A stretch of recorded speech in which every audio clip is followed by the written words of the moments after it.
সম্পৃক্তাং পবিত্ৰ মেডামেফিৰ আন্তৰিক শুভেচ্ছা জনালোঁ। আজি কাজিৰঙাৰ গেলেকীলাঙি গদাপানী ক্ষেত্ৰত উদযাপিত মেডামেফিৰ দৃশ্যাংশ আপোনালোকলৈ আগবঢ়ালোঁ। কেনেধৰণে পূজা ভাগ সমাপন কৰা হৈছে এবাৰ চাওঁ আহক।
জ্ঞাতিবৰ্গ উপস্থিত মাতৃসকল, তেওঁলোকক মই সদৌ সংবাদৰ পৰা আন্তৰিকতাৰে কৃতজ্ঞতা পৰেৰে সেৱা জনাইছোঁ।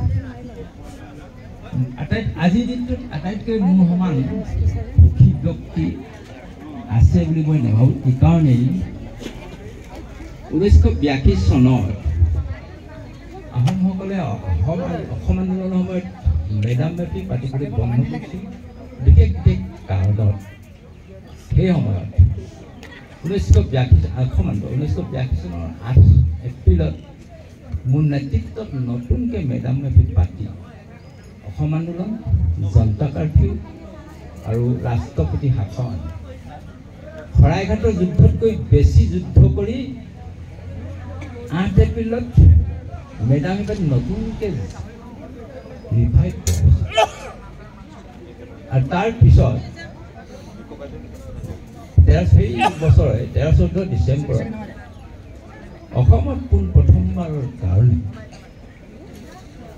ৰবীন্দ্ৰ ভৱনত টাই সাংস্কৃতিক সন্ধ্যা পাতি যিটো মই সকলোকে মান্যতা অনুসৰি চেনেহ শ্ৰদ্ধা যাচিছোঁ।